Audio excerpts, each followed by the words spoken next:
shoulder din. Tsaka may carpal yun. Mas. Anong carpal? Ito hindi ko masarap. Carpal tunnel. Carpal tunnel syndrome. Sige nga, ganun mo. Ayan o, tingnan mo. May butas. Dapat yan. Yan o, hindi niya may sara. Kahit dito, hindi niya may dikit o. Sa kabila. Yan o. Pero patidikitin natin yan. Unahin na natin to. Anong ganun? Okay na po. Okay lang ito. Huwag na. Huwag na.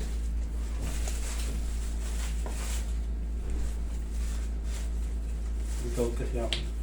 Kaya pala eh. Sa sigo na lang. Oo, hindi kasi. Kaya nagduda na ako. May ano eh. Yan o. May gout ka pala sir. Nag-severe ka pala. Sa kabila. Pero before yan, Laki. 2018 pa to eh. Ayan. Deposit ang tawag dyan. Ang tawag dyan is uric crystal. Kahit 2018 pa, eh kung di naman kayo naglubay sa pagkain ng karne, hindi naman kayo naglubay sa mga kain ng sa soft drinks, Hindi ako gusto. hindi kayo naglubay sa mga baboy, sa baka, laman Hindi loob, ako makain baka. laman loob, Baboy, hindi. Malakas sa baboy. Hindi, ano, moderate na yung baboy.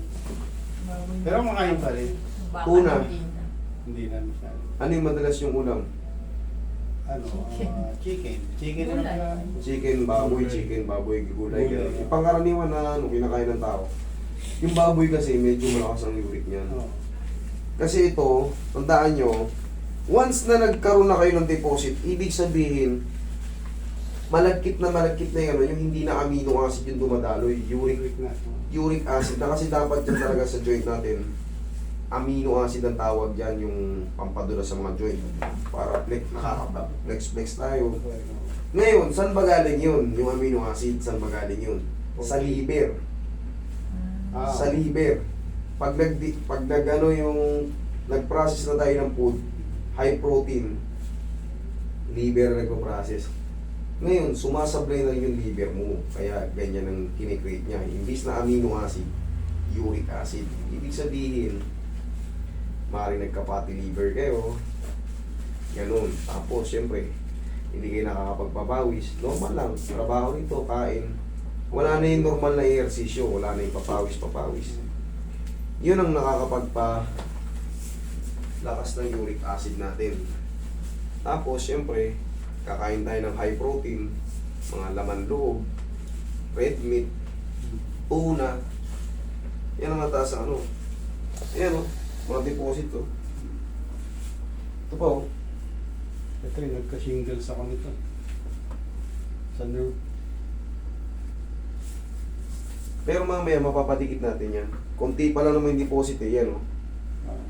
Tapos dito, ayan o. Kung mapapansin nyo, may puting lumulutang pagka ginagawa. Yan. Deposit din yan. Kaya napansin ko parang tabingin yung daliri nyo eh.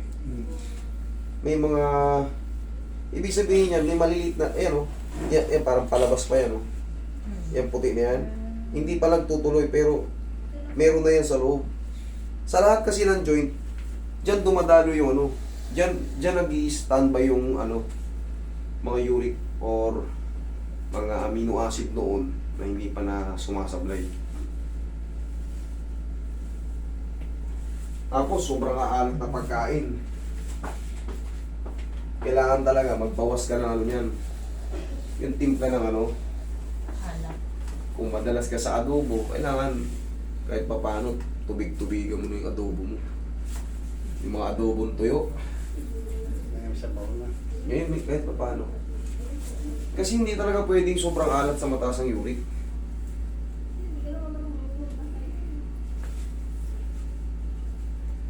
Ay, may frozen shoulder din pala kayo. Yun nga, shoulder ko na.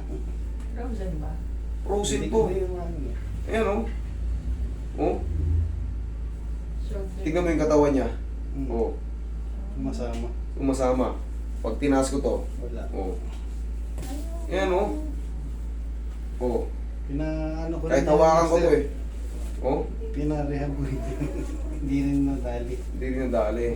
Minsan kasi sir, katulad niyan, baka nagdadi. Ito rin yan, dati, masakit din yan nung unang pagkakataon. Itong deposit na to, hindi mo rin ma-flex ng maayos yan. Sakit yan. Ganon din yan, tumatama sa lahat ng joints kasi ang uric crystal. Maaring, baka nagda-diabetic pa kayo. Wala Hindi naman. naman. Normal naman na sugar. Relax lang. Dapa kayo, sir. Isa yan sa pinakamahirap kalaban, uric. Kasi ang daming bawal dyan. Ang daming bawal ng pagkain. Kaya yung kain ko nga, bawas na nga yung kain ko. Hirap ka naman yung uric niya, bukod sa masakit yan. Bigla na lang namamagaya pag nakapag-digest ka ng hindi maganda. Ayan, Tama.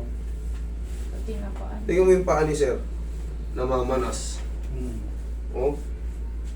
Tingnan mo yung dito, may tupi. Tingnan mo ito, binat. Tagal na ganyan yan. Yung ganyang paa kasi sir, maaaring nagda-diabetic na kayo sir. Hindi naman. Umiitim. Hindi naman eh. Normal na sugar niya eh. Normal yung sugar niya. Hmm. Okay. Sana, palaging normal.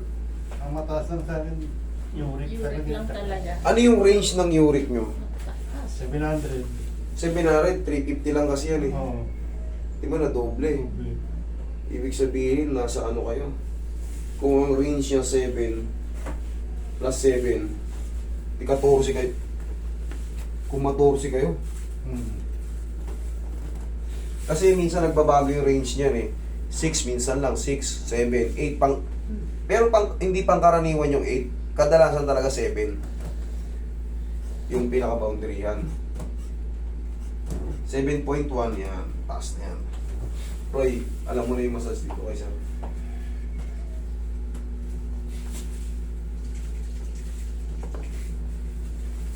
Sabi na rin. Saan ba kayo malakas? Hindi kayo nagpapapawis? Wala Ha? eh. Dati kasi nung bata daw siya. Kaya ka. Medication talaga yan. May Tapos, inano sa akin, ang uric. kailangan talaga nito, sir. Isa lang talaga ang sagot talaga rito sa ano. Bukod sa pangunahin talaga yun. Wag na wag kayong kakain ng ano, ng red meat, laman loob. Pero ang gamot talaga nito, ang number 1 talaga, papaawis. Mag-walking kayo. Pag pinawisan kayo, sa araw-araw, yung deposito nyo na yan, Kaya nga natigil sa yung mga pausbong na yan, hindi na yan lulutang. Yung mga nakausbong na yan, ninipis yan. Para yung ano. Sa tulong naman ng pagkain ng celery, carrots, green apple, cucumber, i-blender nyo yan. Maniwala kayo. Parang gagalisin yan. Ayan, ito pa pala, o pinakamalaki yun. Hindi ko Injured napansin. ko Ah, injured ba to? Kala ko. basketball yan. Kala ko. Okay, relax. Inhale. Exhale. Taong mataas ang uric, huwag kayo magpapamassage basta-basta. Malulumpo kayo dyan. Pagkasagsagan ng pamamagaya, pagkasagsagan na may masakit sa inyo, huwag may pamassage. Maniwala kayo. Kaya pala pag nagpapanak, mabalik-balik lang. Oo, hindi. Kailangan talaga adjustment talaga. Hindi siya totally massage lang. Yung massage hindi siya ano, kumbaga hindi siya talagang dinidiinan. Para lang siyang haplos baby. Katulad kanina nakita mo ginawa sa kanya sa likod mo. Parang ginaganon lang. Ganon lang ang massage. Hindi mo yan hihididin ng ganon. Ganyan lang. Kita mo yung massage ko parang ano lang. Para lang kayong wala. Baby lang ginaganon lang. Hindi mo pwede kasing dinan. Yung mga part na mga masasakit talaga. Mag-aano lang yan. Magagalit lang yan sila. Magwawala lang yan sila.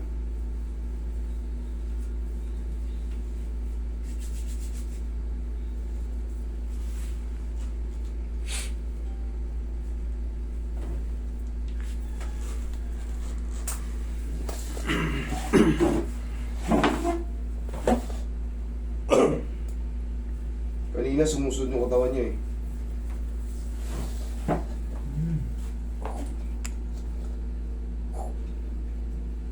Ito na magiging exercise mo, sir, para matanggal yung bara dyan sa may ano.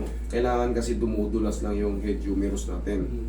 Tapos, siyempre, sa tulong ng mga diet mo, kusa yung ano eh. Tandaan nyo to, mataas ang uric nyo. Celery, carrots, green apple, cucumber. Yung mga malaking deposit na yan na naipon, para yung gagalisin. Para siyang magbabalat. Hindi siya susugat ha. Para siyang magbabalat. Ninipis yan. Yung mga pausbong nyo sa daliri, yan yung mga warning na yan. Mga ano na yan. Rub nyo, sir. Rub. Ginakasan nyo, rub. Okay, rub. Aka na.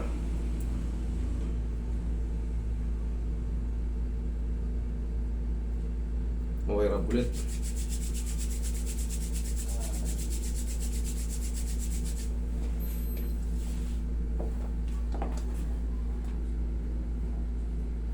Hindi pala to carpal tunnel sa kanya.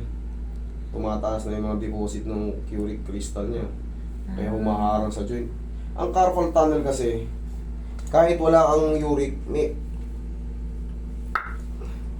ganun ang pakiramdam. Bumabara. Kaya pala hindi nagsasara. Di, siyempre yan, ang mga deposit na yan. Yan ang nag-ano. Humaharang yan. Sabi ko nga, ito may patubo ka pa eh. Yan. Tapos mayroon pang napansin ako nitong parang puti kanina. Yan o. Yan o. Yan, deposit yan. Magugulat ka. Yung iba nga, parang Android na yung kamay. Bukol-bukol talaga. Kakatakot. Parang yung nana na ano. Nandun na sa kamay. Oo. Sobrang kintab ng balat. O, rub mo siya ulit. 1, 2, 3. Okay, rub ulit. Close open mo. Pinipitan mo na. Kaya mo nang idiin. Yan o. Sarado na. Sarado na. Okay? Rub lang ang sagot dyan. Okay? Okay, ito mo. Nasasara mo na. Sir, tapos sir, yung ano natin. Ito lang din sir. Ganun lang ang exercise yan. Ha? Yan, lakasan mo. Sige, wala na yan. Kayang-kaya mo na yan. Yan lang. Okay? O, tapos ganito. Yan. O, wala na masakit. Tapos yan, nasasara na yan ha. Sir, yun lang talaga. Huwag kayong kumain ng mga bawal ha.